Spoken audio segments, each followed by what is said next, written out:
Escutai, minha filha, olhai, ouvi isto. Salmo 44, um bom dia. Em nome do Pai, do Filho e do Espírito Santo. Amém. Recorramos sempre à poderosa intercessão de Maria Santíssima, nossa Mãe, e de São José, o Justo. E o salmo de hoje é um salmo nupcial e messiânico, um cântico de amor que celebra o casamento entre o rei e a rainha. E no sentido literal, pode se referir ao casamento de um rei davídico com uma princesa estrangeira. Mas podemos aqui olhar na perspectiva da tradição cristã, onde esse salmo é lindo como uma profecia messiânica, onde o rei apresenta Cristo, a filha, a rainha, representa a igreja, ou Maria, ou uma alma fiel. E podemos vincular essas três coisas em um: Maria como mãe da igreja e a fidelidade da alma de Maria, que desde o primeiro momento acreditou. Santo Agostinho vê nesse salmo a união de Cristo com a igreja. Esquecer o povo e a casa do Pai simboliza renunciar ao mundo, aos vínculos terrenos, para pertencer totalmente a Deus. São Tomás de Aquino comenta que a alma deve ouvir, ver e inclinar o ouvido, ou seja, deve se abrir totalmente à ação de Deus. E muitos outros teólogos, como São Bernardo de Claraval, veem nesta rainha a figura de Maria Santíssima, que ao dizer sim a Deus, renunciou completamente a tudo. E o que nós podemos tirar como aprendizado no dia de hoje é o modelo de escuta profunda de Deus. O ouvido escutai, a atenção interior à palavra, o olhar olhai, contemplação e discernimento, e o coração esquece desapego e confiança. E ao mencionar Maria, no dia de hoje celebramos o ofício da memória da bem-aventurada Virgem Maria de Fátima, que apareceu aos três pastorinhos, Lúcia, Jacinta e Francisco, em 1917. São chamados de apontamento de conversão e penitência. E vejamos que, independentemente de Maria, nós somos chamados à conversão e penitência pela própria palavra de Cristo. Nossa Senhora de Fátima aparece como mediadora da graça, pedindo penitência e intercessão pelos pecadores.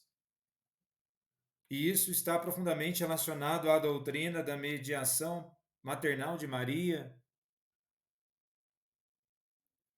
E quando nós escutamos, né, a frase, por fim, o meu imaculado coração triunfará, este coração simboliza pureza absoluta, participação no sacrifício de Cristo e lugar de encontro entre Deus e a humanidade. E que possamos buscar a pureza nos nossos dias, a participação no sacrifício de Cristo, ou seja, aquilo que nós sacrificamos, aquilo que nós nos esforçamos, seja para agregar, e que a nossa própria vida seja um lugar de encontro de Deus e a humanidade. O padre René Laurentin, um dos maiores mariologistas do século XX, em sua análise destacou que Fátima atualiza o papel profético de Maria na história e que seu apelo é sempre cristocêntrico e eclesial. Mais do que a própria mensagem de Fátima em si, é para quem a mensagem aponta: Cristo. Isto é o primordial. Na primeira leitura de hoje, em Isaías, capítulo 61, dos versículos 9 ao 11, temos a narrativa da descendência e começa assim: a descendência do meu povo será conhecida entre as nações e seus filhos se fixarão no meio dos povos. Quem os vir há de reconhecê-los como descendentes abençoados por Deus. Exulto de alegria no Senhor, e minha alma regozija-se em Deus. Ele me vestiu com as vestes da salvação. Vejamos, se nós verdadeiramente somos filhos adotivos de Deus, nós buscamos viver em concordância com o Espírito do ressuscitado.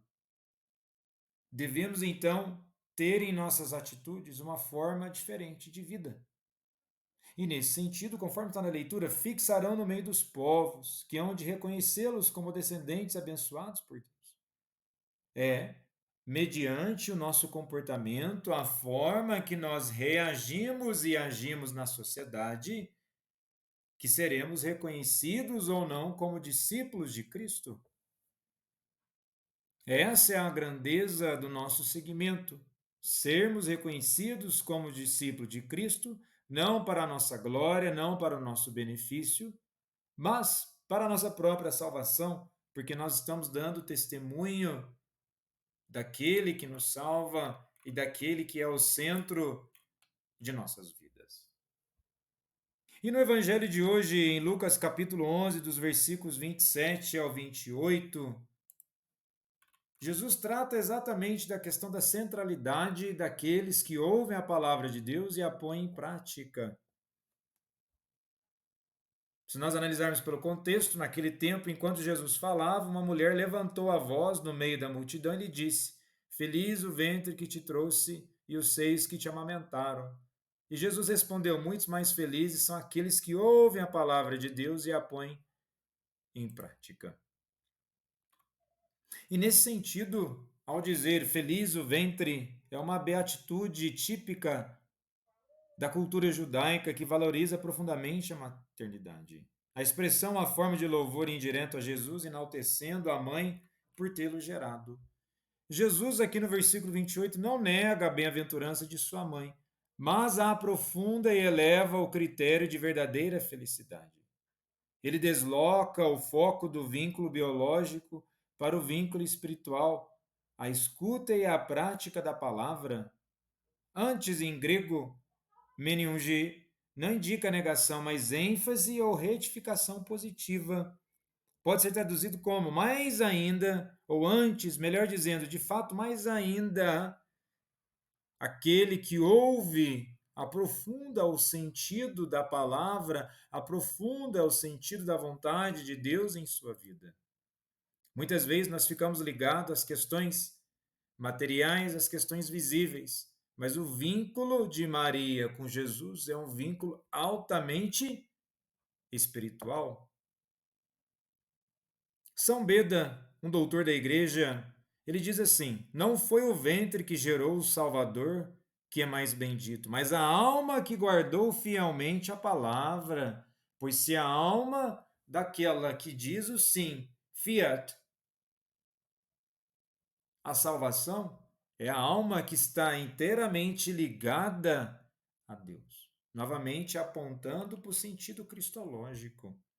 Santo Agostinho disse: Maria é mais bem-aventurada por ter acolhido a fé em Cristo do que ter concebido a carne de Cristo. Vejamos bem, ela é aquela que está na fé, ela não é desvinculada.